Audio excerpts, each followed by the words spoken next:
I'm Joe Khawli, Washington Bureau Chief for MBN, and this is The Diplomat. We are living through one of the most consequential weeks in the modern history of the Middle East. The United States and Israel have struck Iran. Khamenei is dead. Iran has retaliated across the Gulf, hitting targets in the UAE, Qatar, Bahrain. And Trump is now calling for a regime change. The question isn't just what happened. The question is, what comes next? Who runs Iran now?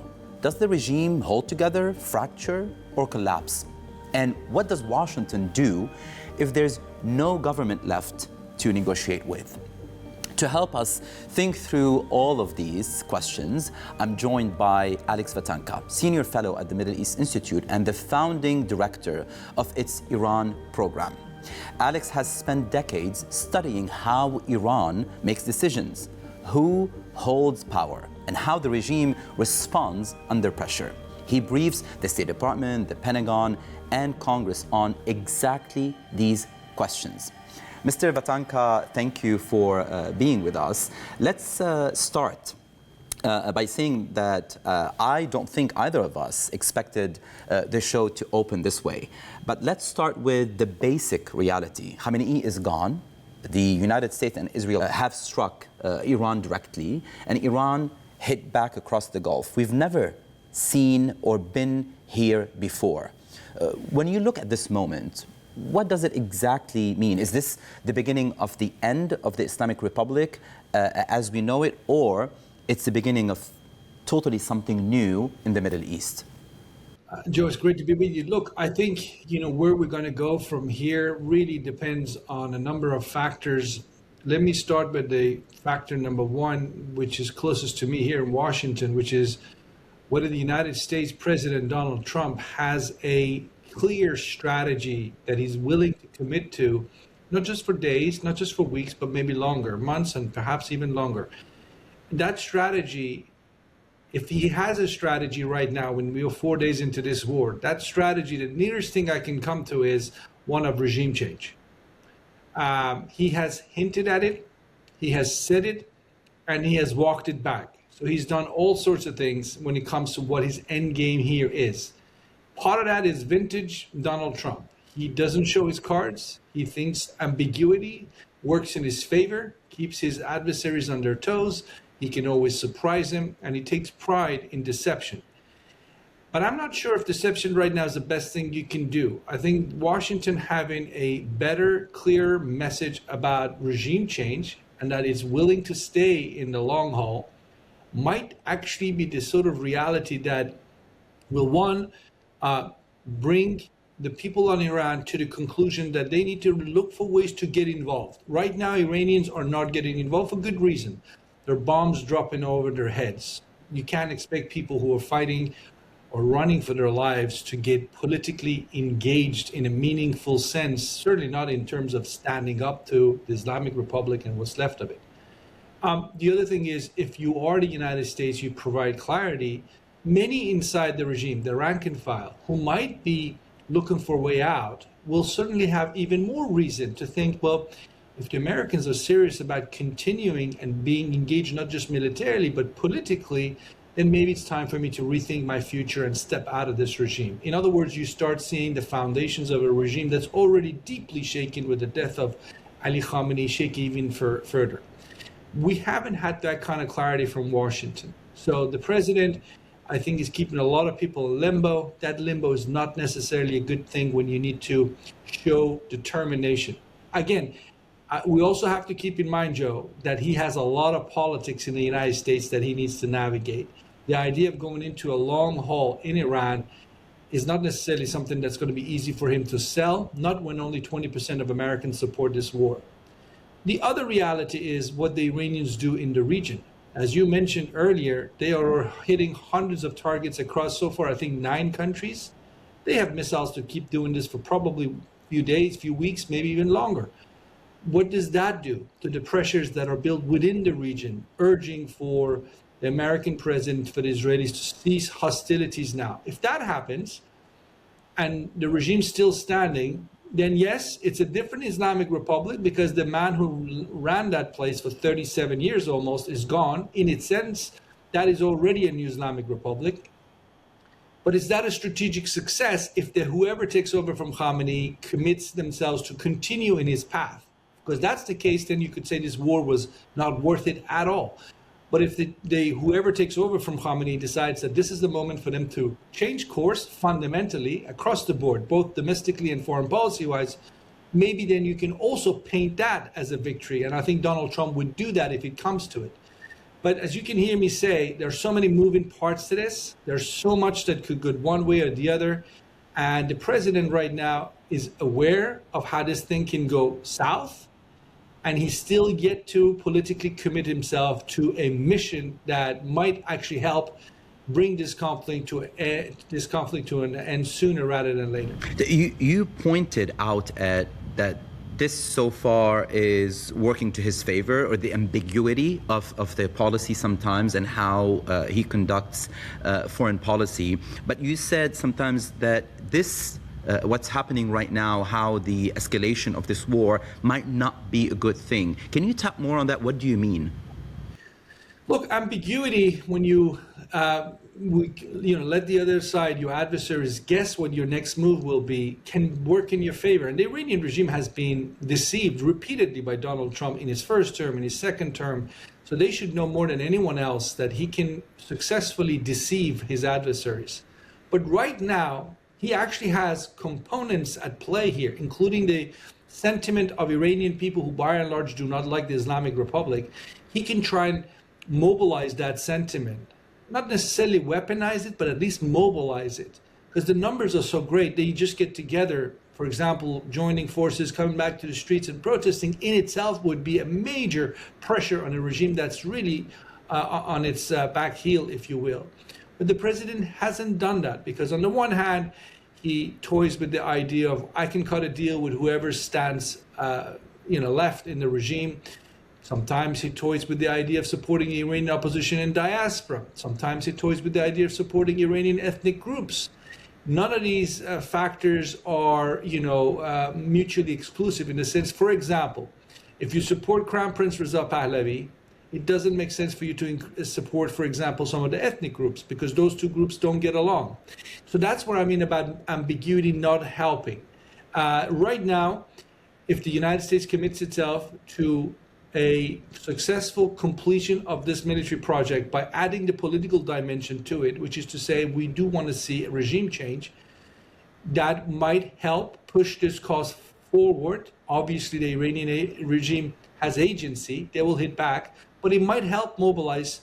But as I said, he has to engage in a very delicate balancing act when so many in America are against such an adventure. So, I would like to understand how you see this. There's a lot of questions since there is ambiguity. We've seen so many voices in Washington, D.C. Saying that this is not a war, this is a strike, and others are now calling it, no, we are in the middle of a war. Was this part of the ambiguity, or this is part of things went in a different way, unplanned? And when you say what's left from the regime, do you think that at this point there's a possibility that we will deal with Iran the same way we dealt with Syria, or the way we dealt with Iraq? Like, which scenario will play out, you think? Look, in terms of ambiguity, up until the U.S. strikes and Israeli strikes on Saturday, you could say there was an element of ambiguity. Negotiations were going on and suddenly the United States and Israel attacked. But once they attacked, it was pretty clear that this is war. The United States engaged in preemptive war, and I don't think they're going to deny it. And they're going to have to answer for that here in the U.S. Maybe they can be successful in saying it's a just war for a long-term outcome that will serve national interest of the United States. I don't think they've done that yet, but it's not too late. We're only 4 days into this conflict. If Donald Trump is willing to politically commit himself to that, because remember, year 2026, he has all sorts of other plans to pursue. This is the year the United States turns 250 years old. There's a World Cup going on. There are elections later in this year. A lot of things are on his mind, and committing into a deeper level involvement in Iran it's not going to be that straightforward. He's going to get a lot of pushback, not just from Democrats, but from a good part of the Republican Party as well, particularly if things don't work out so well. Again, put what happened in Venezuela, a success story that happened over the course of a few hours, next to what's happening right now in Iran with massive global disruptions. These are the sort of realities Trump has to keep in mind as he decides his next move. So, but I think we're not calling it war. Is it because Congress has to approve and to have an authorization for war? Because the framework before was that this is a strike, we're hitting a terrorist organization, the Islamic Guard, and then now it's moving differently. Look, marketing can help you so much. The fact the United States Congress last time declared a war was 1942 against Romania, Bulgaria, I believe. So, U.S. Congress doesn't have to declare war for something to be war. This is war. The United States is carrying out strikes across hundreds of sites inside Iran. If you don't call that war, then I don't know what you call that. This is war. We can play academic games with it, but it's war. And the United States engaged in it, and somewhat are trying to justify if this is just or not, remains to be seen. But, fundamentally, the Iranian regime is unpopular with its own people. Fundamentally, Ali Khamenei brought the country to this point of disaster. And fundamentally, you have to ask the question, can the United States hold the hand of the Iranian opposition, help them take the country from where they are right now into a better place without state collapse? Because that could be one of the dangers here. You take out a regime that has held this place together for 47 years, there is a real risk of state collapse, which will have an impact across the Middle East. This is a country of 92 million people. So you mentioned the state collapse, and I want to tap onto this because you've spent years studying how decisions get made inside the Iranian regime. When something like this happens, when the supreme leader is killed, when you have years of institution structure, is there a succession plan, you think? Is there a functioning system that takes over? Or does this create a vacuum that different factions will fight to fill, like what happened in Libya or what happened in Iraq? There is for sure a succession plan. They have been preparing for this day for some time. There is a succession plan. I think it will be executed, probably. I mean, we know Israel in particular, maybe the United States, are trying to target some of these people who might want to look to fill Khamenei's shoes. But if somebody emerges, that shouldn't surprise anyone, because there is a plan. Already there's an interim council of sorts that is supposed to hold this place together. And I don't think you can expect infighting in right now, because they're essentially trying to, maintain their position in terms of being militarily able to hit back. This is where they're at right now as a regime, to militarily hit back. But to your point about what comes the day after, there's a real question mark about whoever comes after Khamenei, whether that person can hold this together. Khamenei, basically took about 37 years to become this ultra powerful figure in the Islamic Republic, almost 4 decades. He shaped the Islamic Republic far more than Khomeini, the founder, did. And there are factions within the regime. They have different views about where to go from here. I don't know which one's going to gain the upper hand. There are some real distinct viewpoints. Right now, the hardliners are the ones that are being essentially hounded down by the United States and Israel, because they tend to be majority in the security and military establishment. Maybe by the time the war is over, the active side of the war is over, maybe the hardliners are so weakened that you can imagine maybe sort of a more softer, pragmatic faction from within the regime emerge. This is exactly what President Trump has been talking about earlier today. So I don't know. But yes, factionalism in reality, and I can't predict where it goes, but there are some distinct worldviews in terms of what the future of Iran with this regime in place should look like. Okay, here, there might be fractions, but also here's what I want to understand, because you know this better than almost anyone in Washington. The Islamic Republic Guards Corps has been the backbone of this regime's military and economic power for decades. Khamenei kept them in check while also depending on them. With him gone, does the Islamic Guard become the de facto ruler, or does this moment actually weaken them? Well, there is a distinct possibility that the Revolutionary Guards, or as you put it, Islamic Revolution Guards Corps, the IRGC, that they could become de facto leaders of Iran. There's a possibility that you can say during wartime, there's no better way of managing this crisis than giving men in uniform the tools, the powers they need to decide. And by the time maybe the war is over, they've become so consolidated at the top of the system that they decide to turn Iran into a military dictatorship. Having said that, there is no precedent for that in Iranian history. This is a theocracy as of today. It's called the Islamic Republic. There's a theocracy component to this, which means you need to see a senior Shia religious figure at the top. But they could do away with all of that in due time. It's a scenario can be dismissed, and I think you're absolutely right in that Revolutionary Guards have been the state within the state. They were not just protecting Khamenei from his domestic opponents, as they did. They were also involved in the region, and they're in charge of the ballistic missile program, the nuclear program, the proxies. So yes, the IRGC are the most powerful. What will be left of the IRGC once the war is over? That's also another important question, because they are the ones that are getting the brunt of the attacks by the US and Israel right now. So we talked about the Islamic Revolutionary Guard to probably be the de facto ruler, but also you've mentioned the danger of different fractions to rise up. And you've written also recently about Iran's divided opposition, monarchists, reformists, diaspora groups, domestic political fractions, all pulling in different directions right now. So I would like to understand from you, and for the audience to also understand what is happening inside. Trump, from the outside, is calling for regime change. But who actually and exactly would Washington or Trump be calling on to step up? Is there a credible alternative right now in power for the structure to be waiting in the wings? Or is this like a scenario you warned about, where Iran's opposition is too fragmented to seize the moment right now? So I would say for President Trump, it seems pretty obvious that given his track record, he will wait and see if a clear winner might emerge. That's the person Donald Trump is going to back, because he wants to be on the winning side. So I don't think he's looking at this in terms of ideological preferences, whether a hardliner becomes a softer hardliner versus a reformist.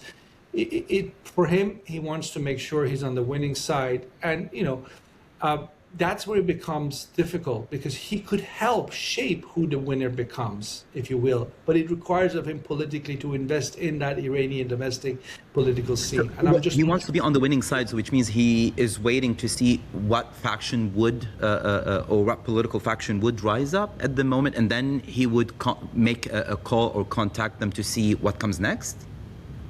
Could very well be the case. I mean, we're also seeing reports that, for example, the U.S. is already in touch with ethnic Iranian Kurdish groups that could at least, fight for autonomy in parts of Iran where the Kurds are a majority. So you don't have to necessarily have a singular policy there. And that, I think, is basically what the Trump administration is at right now. They're having a conversation with Crown Prince Reza Pahlavi, the monarchist. They're talking to MEK, the Mujahideen al-Khalq. They are clearly in touch with some of the ethnic groups. So they are pursuing different threads here.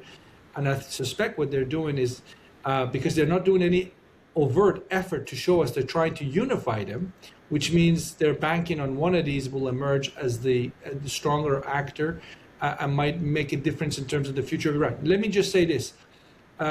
Ethnic groups, for example, will not be able to run Iran. Kurds cannot run the central government in Tehran. They can run parts of Iran, but that is not the same thing as avoiding state collapse. In fact, you could make the argument that it's in a state collapse situation that ethnic groups are most likely to emerge as victorious, but only in those regions of Iran where they're a majority. Allow me to ask this. I think a lot of people and journalists and policymakers are forgetting a very important question. What about ordinary Iranians? The protest movement has been building for years. Does this moment, the killing of Khamenei, the foreign strikes, the chaos, does that open a door for the Iranian people, or does it actually push them toward the regime or whatever is left from the regime out of this nationalist anger? Look, Look, I think the average Iranian celebrated the demise of Ali Khamenei. That's my reading of the situation. The man had really mismanaged his population, refused to listen to him for so long. He is ultimately responsible. And in some ways, he took the easy way out by essentially being killed by the foreign attackers, if you will, because he was never held accountable for some of the many essentially criminal things that I think he engaged in, including the mass killing that just happened a few weeks ago in January. So, yes, the death of Khamenei was welcome. Iranians do want to see, by and large, a very different Iran, a secular Iran, a democratic Iran, an Iran that's not sanctioned, an Iran that doesn't pursue ideological agenda in the region. That's what I think your average Iranian who's sick and tired of ideology wants to see. But you need to give him the conditions in which they can come out and pursue that peacefully. At the time of war, it's very difficult for people to choose basic security over, some open-ended political project, particularly when the clarity in terms of mission isn't been provided by the likes of Donald Trump or even opposition leaders, which takes me to a point you raised earlier. Iranian opposition outside has to unify in ways it's never unified before in the last 47 years. That is their challenge. I have said in that recent foreign affairs piece with my colleague Sanam Vakil from Chatham House that they need to start acting more as a united body than they have so far. But the other element is inside of Iran, which are those people inside the country. I'm not talking about average Iranians, and I'm talking about people who are been members of this regime at one point or another.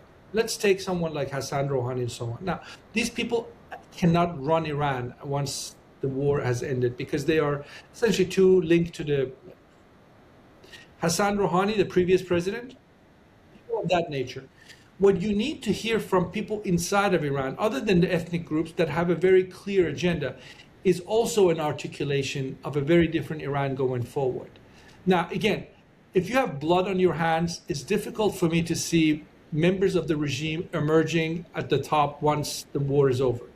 But the lower rank can and should play a role, but they also need to take a stance now. But Khamenei's death, it's not a bad idea to start articulating what sort of a political future different from the past you want. But let me also say this, Joe. The regime right now, its security forces are very alert. Any sign of political opposition from within will be crushed. And they still have the capacity to do a mass amount of killing. So we have to be very careful, not encouraging Iranians to come to the streets when we're not ready to defend them, because they will be crushed. While right now you and I are having this conversation and we're talking, Iran is striking the Gulf. Dubai, Doha, Manama, Abu Dhabi. These are U.S. allies and home to U.S. military bases and home to enormous amounts of global commerce. What is Tehran, you think, trying to accomplish with these strikes? Is it like against the United States, against the Gulf states around Tehran? Or is this the last act of defiance?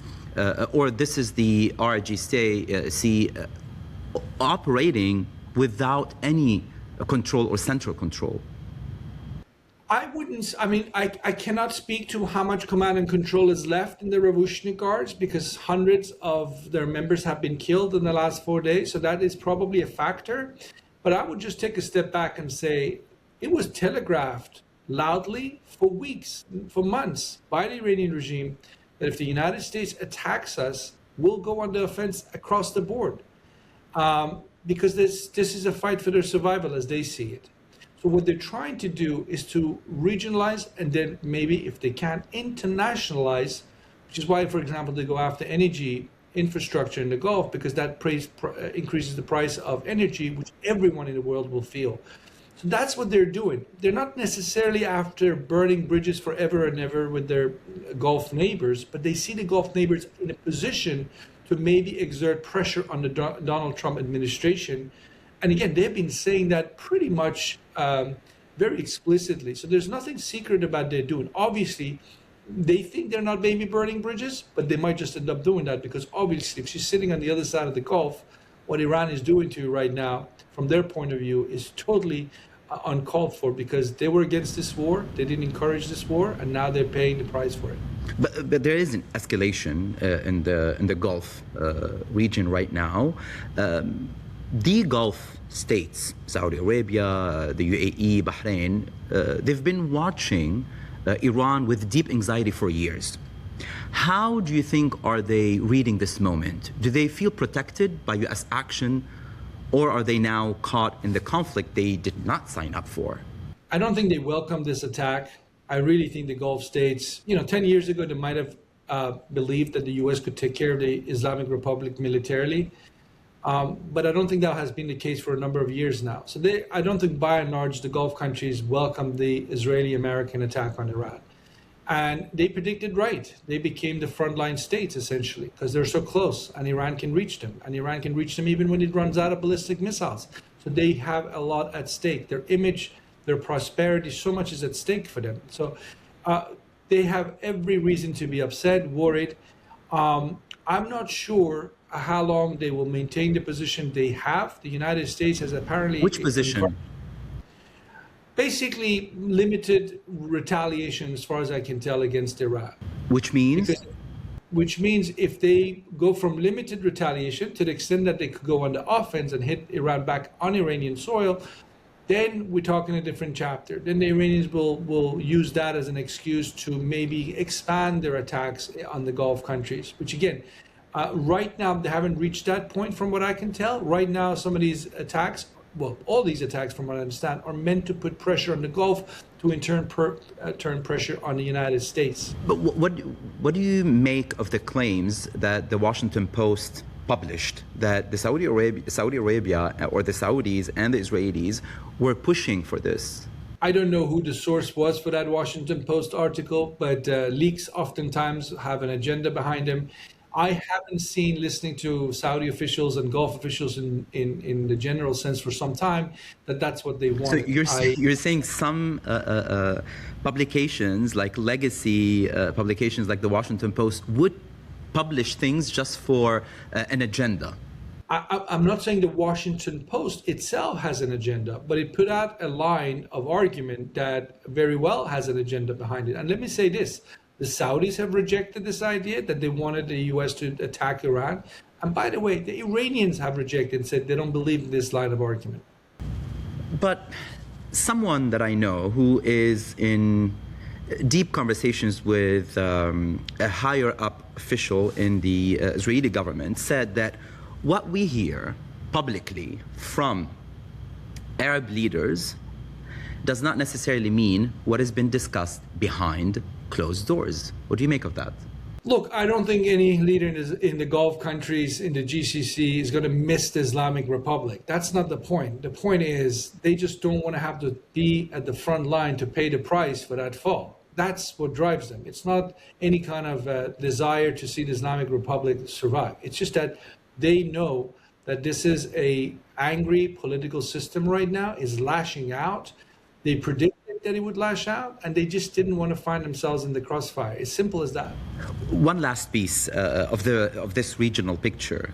Russia condemned the strikes, and China has been quiet. Does either of them matter here? Does Tehran still have meaningful backing from Moscow or Beijing, or are they essentially alone? Oh, I think it's very clear for the Iranians they're alone. I wrote a piece just last week in Foreign Policy where I laid out in detail how, for example, in that case, the Russians have done nothing in material terms to help Iran. Not necessarily because they don't want to, but because they can't. They have their own agenda in Ukraine that they're pursuing. The Chinese are not confident to enter into a confrontation with the United States in the Middle East. They have economic presence in the region. They don't have any record of militarily being engaged. So what can they actually do for Iran? Which, if you had told Ali Khamenei this, he said, look, you've been talking about Russia and China saving your regime against the United States. And we can tell you this is not going to happen. People told him that. For years they told him that his so-called look east policy was naive. He dismissed those calls. He kept talking about the American decline. And then suddenly the American Armada showed up on the doorsteps and now he's dead. So part of the reason why he's dead is he thought, Vladimir Putin's of this world will come to his rescue. And if he had listened to objective analysts, they would have told him that's not going to happen. Alex, here's the question I think everyone is sitting with right now. Trump wants regime change, but nobody has a clear picture of what comes after. But you've written about this, the messy aftermath that nobody wants to plan for. What does a post-Islamic Republic Iran actually look like? And is there any scenario where this transition doesn't become a prolonged catastrophe for the region? Look, nobody knows. The truthful answer is we just don't know. We have now the United States has started a war with a country the size of Western Europe, of 92 million people, with a regime that was there for 47 years and had years to plan for something like this. Probably not as good of a planning as they thought, because frankly, they're militarily, other than the missiles and the drones, they have been less than impressive, to put it mildly. But nonetheless, they're in this fight. They have the Iranian people at home they're fighting. They have the foreign adversaries they're fighting. The foreign adversary, particularly the United States, has finite appetite for these wars. So that's a major factor, going back to a point I made earlier. The U.S. remaining in this, now that this strategic opportunity has been created, would make a difference. And let me also say this. Fundamentally, the country of Iran wants to go in a different direction. Fundamentally, the people of Iran are not Islamist-minded. They are secular. They want not a theocracy, but much prefer a democracy of sorts. But whether they're able to bring it about, whether they're able to unite, that's, to me, the big question mark, and whether they get any help along the way. So there are lots of moving parts to this. And I will also just finish with this. I would remind everyone that in 1979, Iranians rose up against the Shah by and large for democracy. And they were shocked and horrified in a few years when they discovered they got an Ayatollah, unelected supreme leader in the shape of Khamenei back then, who took over the country. So you just cannot predict these things. You can shape them to the extent possible. And this is the moment to shape Iran's transition process for the United States, for the region, and certainly for the Iranian people, who needs to mobilize, organize, get themselves together for the sake of their own country and the sake of their own futures. Last question. You have been watching Tehran for decades. You've seen this regime survive the Iran-Iraq war, the Green Movement, the assassination of Soleimani, the nuclear strikes last year in 2025. Is this different? Is the Islamic Republic actually finished this time because of Khamenei is dead, or have we underestimated its ability to survive before? Yeah, I cannot say that the Islamic Republic for sure is finished. That is predicting too much based on the moving parts that we have. So much can happen. What I can tell you for sure is the Islamic Republic has never been this weak, has never been so, on the brink, essentially, because it's fighting a two main front war. At home, with the people that are sick and tired of it, want to go in a different direction. And a superpower in the shape of the United States with its partner Israel that seem hell-bent on weakening Iran to a point that it doesn't pose a threat for at least the foreseeable future. So those two basic realities mean that the regime is being tested unlike any time before, but it might still be able to navigate itself out of this, because some of it is based on what they do. A lot of their destiny will be in the hands of their adversaries, and whether they can get themselves mobilized against what's left of the Ali Khamenei regime. Alex Fatankà, Senior Fellow at the Middle East Institute and founding director of the Iran program there. Alex, there's nobody better to have on for a moment like this, so thank you for being with us. We will continue following every development as this story unfolds. The Diplomat will be back with more conversations as we watch one of the most important transitions in the modern Middle East take place in real time in front of our eyes. I'm Joe Khawli. This is The Diplomat.